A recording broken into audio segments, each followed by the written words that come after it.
with 2021 done and over, I want to take a few minutes and talk about some of the things that I actually liked in 2021. Not all of them are going to be superhero movies, so some variety here. Let's kick it off with some honorable mentions. Dune is something I didn't know really much about. I know it comes before Star Wars and all that, and because it's very Star Warsy, I guess it's the best way to put it. I liked it, but I didn't love it, and I thought I was like gonna be all about it because I like that spaceships, just spaceship stuff, space adventure, sci-fi stuff, and it clicked, but it also didn't click, I guess is the best way to explain it. It's been a while since I've seen it. I watched it once, and honestly, it didn't feel satisfying, probably because there's a part 2 coming. It just was what it was. Only Murders in the Building. Only Murders in the Building is a comedy with Steve Martin. I forget his name, but he's the dude from Jack Frost and the Santa Claus 3. That's how I know him. And Selena Gomez. I haven't seen anything with Selena Gomez probably since Wizards of Waverly Place. She was really good here. Steve Martin was really good here. The other dude was really good here. Sorry, I don't remember your name. Who cares? He's probably never going to see this. It doesn't matter. The mystery, the murder was solid enough. It felt... There was no urgency to any of it, because really it affected them a little bit, but it never really like affected them. They basically just wanted to make a murder mystery podcast, and it was just fine. It wasn't like what everyone said it was. It wasn't. Everyone said it was great and it was like one of the best shows of the year. For me, it was fine. I mean, I liked watching it, but I was never like, I'm itching for the next one kind of thing. But it was what it was. Yeah, that's why it's in an honorable mention, because it was like fine. Like for me, it was fine. It was what it was. They did set up a season 2, and I'm interested, but like if I just don't get around to it, it's not gonna hurt me. It's like I'm not really gonna care. Maybe when I'm really bored and there's absolutely nothing to watch and all 10 of them are out. Final honorable mention is Don't Look Up. Don't Look Up is a movie that I was actually, for what it was, like it's something I'm not really 100% interested in. Political satires, like they're fine, but like I don't really want to be reminded of the real world when I'm watching stuff. So like it was fine. It was funny at points. It's really dark humor, but like by the end of it I kind of felt gross about society, and I don't know if that's what they were going for, but like it's about like a meteor coming to destroy the earth. Its impact will essentially destroy the earth, and it made me feel like, yeah, this is probably what would happen if a meteor was coming towards Earth for real. And it just made me feel gross, but like I couldn't help but like it. Things I liked. This is like the real stuff. This is the stuff that I was like really excited for, either if it was a show like every week or whatever way they put it out. Because there is some Netflix stuff on here that dropped all at once. So yeah, this is the stuff I really liked in 2021.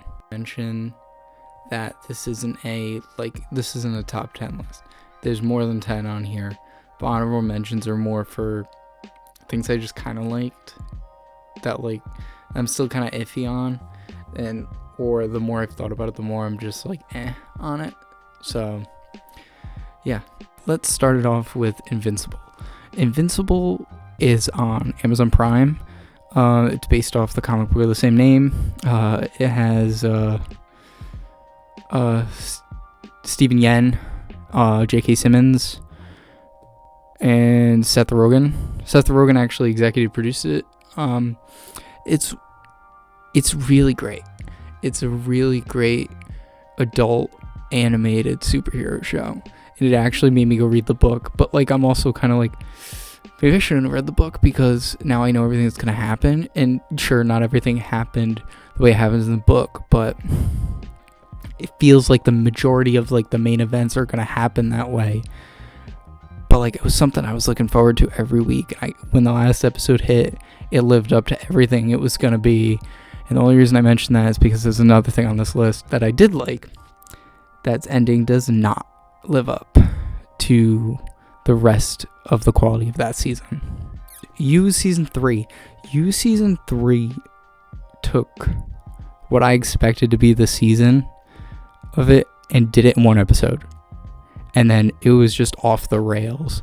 And I'm very excited to see where they go next. I'm not really going to spoil it, because why bother?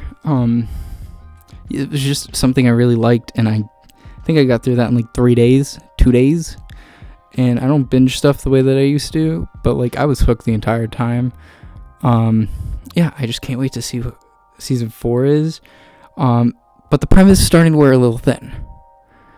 Season 3 shook it up by making Love a killer too, and kind of giving Joe a taste of his own medicine.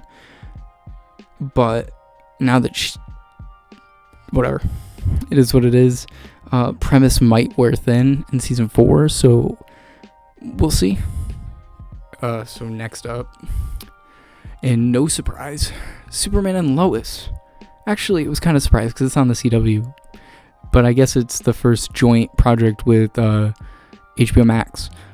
Superman and Lois is incredible. Superman and Lois is some of the best Superman stuff I've ever seen, and I've never really been a Superman fan. I don't really know why. It just never really interests me. But Superman and Lois made me very interested in it, and I really liked that flashback episode when he's in the old suit. It's just a really great show. I think it's too long, in all honesty, and I think they took too many breaks while it was airing. I'm excited to see how season 2 holds up. I wasn't really sure what to call this, I guess. So I just called it Marvel Disney shows, because there was a few. WandaVision I did a review on. It's good. I remember the lead up to each episode more fondly than some of the actual episodes. Don't get me wrong, like, most of them were stellar and deserves every award that it got, but like, if we're all being honest, like, that finale just wasn't up to snuff, man. And that's the same for like Falcon and Winter Soldier, which when I broke these down was not on this list, and it was the one I was most excited for, which is really sad, I guess. Loki I really liked. Loki all the way through. It's set up a season 2, and it's probably the only one of the only ones with a good finale besides Hawkeye, which I'm very surprised about. I really liked Hawkeye. Hawkeye was one of my favorite ones. What If is just, it's just kind of there, man. By the end of it, I wasn't really looking forward to each episode, and that's really sad, but it's the only one I can say that about, at least. Hawkeye was the one that I genuinely loved, and I have watched the whole thing twice, and it's sadly the only one that I can say I've done that for, which is really shocking. Is a DC thing.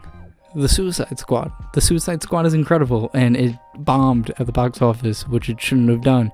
It's absolutely incredible. James Gunn did an amazing job. Probably took everything he learned from Guardians and Guardians 2, which is like an animated movie, but whatever.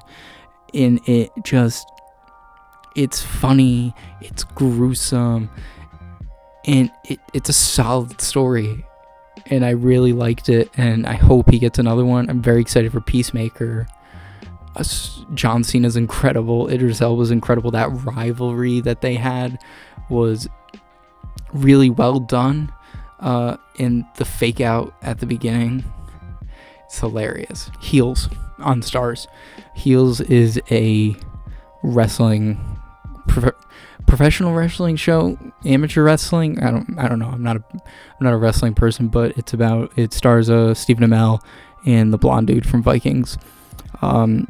And it's about the drama of being what is deemed a heel in life and in the ring. It's a heel is a wrestling term for a bad guy. So you get to see how they're bad guys in and out of the ring, and it's really good drama. Each episode was either as good as the last or better. And it's Stephen Amell, I've been watching since Arrow, has just elevated his acting in a way that you don't really see most CW stars do.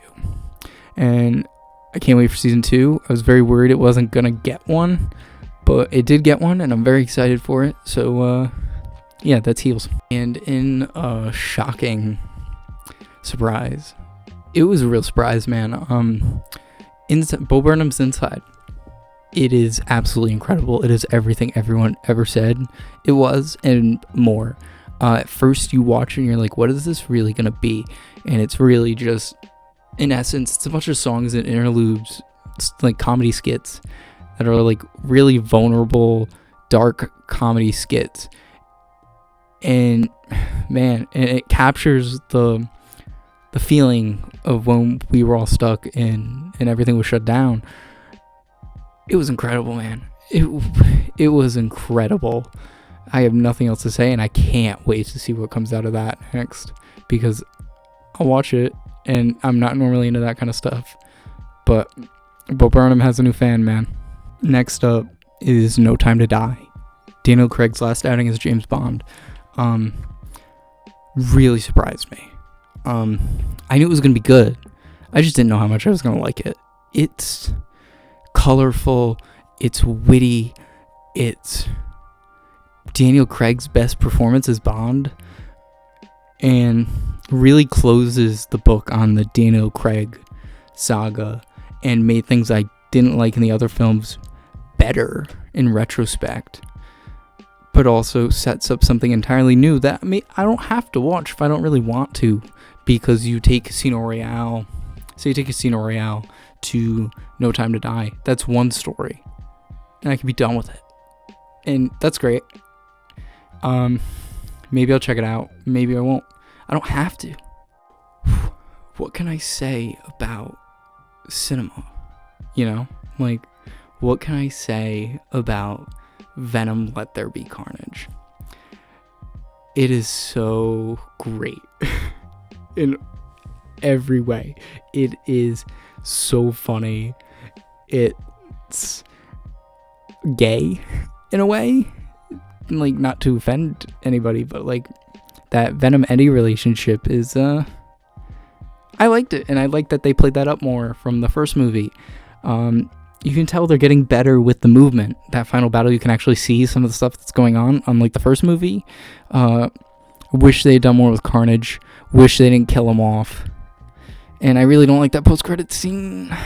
And in No Way Home, they kind of threw it away, and I'm kind of happy about it, but like, why bother then? Like, why bother do it? Give the symbiote to him another way. You know? That's a rant for another day, but I love Venom 2, man. Venom 2 might get its own video someday if I can find the time. I just really love that movie. I think I've seen it 4 or 5 times now. Yeah. Venom 2 is probably my guilty pleasure of the year. My favorite movie of the year. Spider-Man No Way Home. Spider-Man No Way Home is my favorite MCU movie and my second favorite Spider-Man movie. Don't come at me. It is what it is. I like Tobey Maguire and I like Andrew Garfield, and I hope he gets an amazing Spider-Man 3. I have something planned for that when it comes out on digital and physical media, so I have actual footage of the movie.